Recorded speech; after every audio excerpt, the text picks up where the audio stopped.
Hi, welcome to my channel Coding Skills. In this video, I'm going to discuss about how we can check the given number is positive or negative using three different approaches. The first approach is I'll be showing you with a relational operator where we will be using a greater than or equal to symbol to check whether the given number is positive or negative. And the second approach we will be using is we will use a right shift operator. So which means two greater than symbols. And this operator is going to give us the result whether the given number is positive or negative. And the third approach is using a math.class. So where the math class has a method signum which indicates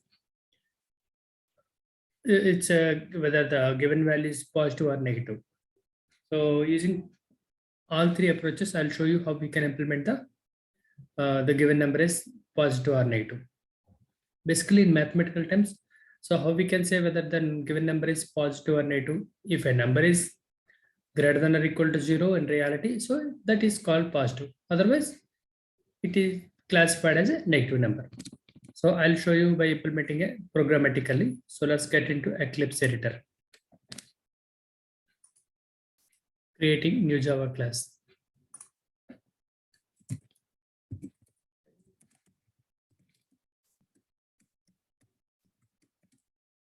Also choosing public static void main method.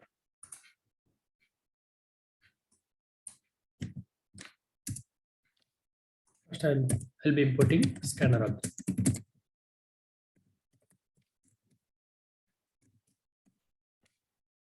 And instantiating scanner and mapping it to input stream. Printing a message on the console requesting the user to enter a number.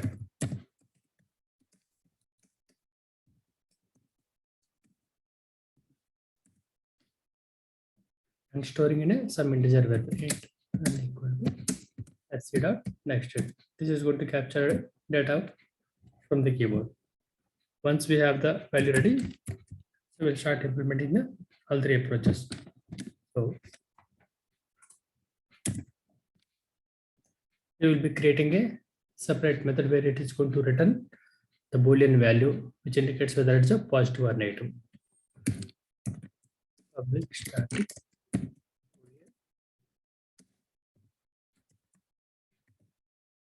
positive or negative.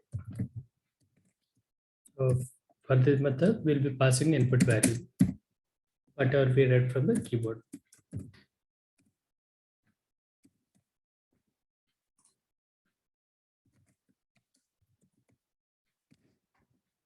And we are implementing the first approach. So I'll just label it for the better readability.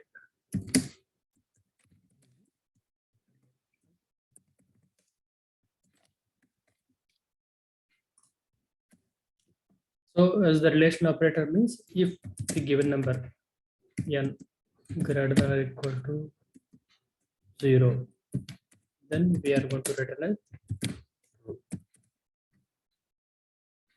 If this condition is not satisfied, obviously it is going to return as false. So this is the method we'll be calling within the main method. I'm storing in a variable, passing the given input value. So I'll be checking the value of result. If result is true, then we are going to print.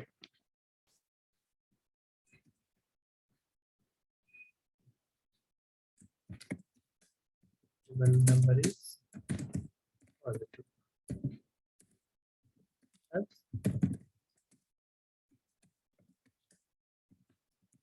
Given number is negative. Right. So we are almost done with the implementing the first approach. Let's run this program.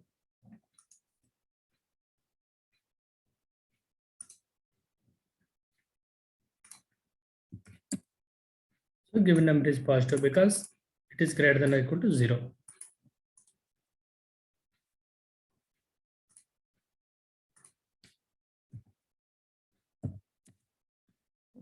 given number is negative as the given value is obviously less than or equal to 0. So let's implement the second approach. I'll be copying the method signature.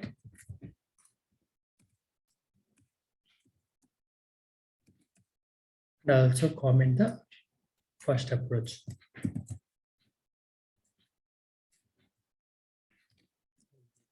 Simple comment so that it will be easy to read. As I said, I'll be using the second approach as using right shift operator. Default I'm returning false. So right shift operator means it is going to give us a two greater than symbols.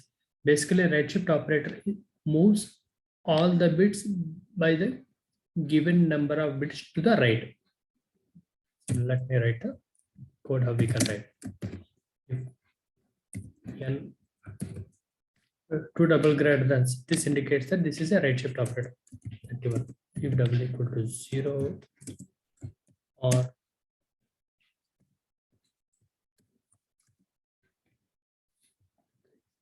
double equal to 0.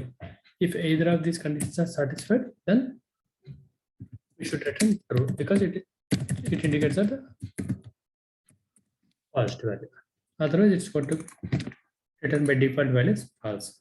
So we are calling the same method within the main method. So we don't need to make any changes here.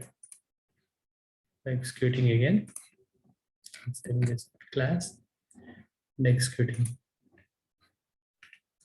This time I'm giving 8. So given number is positive. We can see that it has satisfied this condition. I'm exporting again. The given number is negative because it could not satisfy this condition and the default value is false. So this is how we can check whether the given value is positive or negative using a shift operator. This is called right shift operator. Suppose if these greater than symbols are like the other side, like if you use two left less than symbol, then that is called left shift operator. Okay. So right now to check even number or odd number, we need to use the right shift operator. Okay. Now we are done with the second approach as well. Now I'll be showing the third approach. I'm copying this method signature, also commenting the existing method implementation.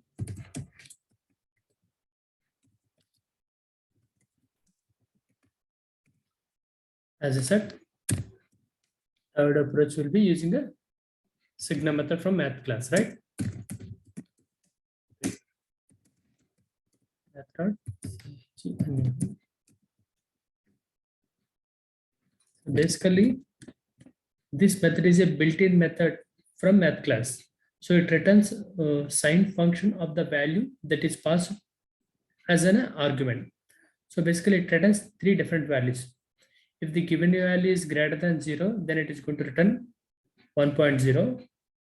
If it is equal to 0, then it is going to give you the 0. And if it is less than, then it is going to give us minus 1.0. So these are three different values that is going to give us. I'll just mention the possible values here as well.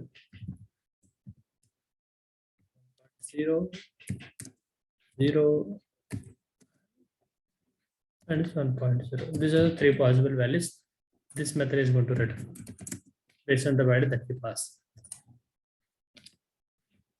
So here, if dot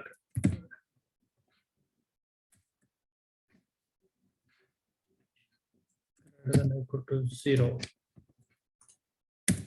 obviously return true. So if this method greater than or equal to 0, then we are going to return true, which indicates that the given value is positive. Otherwise, the default return false, which indicates that it is a negative value. So the method name is same, hence we don't need to make any changes in the main method. So executing this program.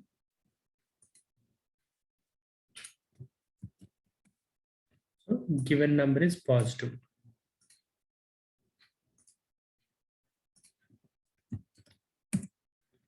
given number is negative. As you can see that the negative value. So I'll just maximize the screen. As we can see, three different approaches. First approach is using relational operator, and the second approach is using a right shift operator, and the last one is using method signal. So by using any of these three approaches, we can check whether the given number is positive or negative. So please practice this program and let me know in case if you are having any issue while implementing this. You can comment me so that I can respond at the earliest. Thank you very much. Bye.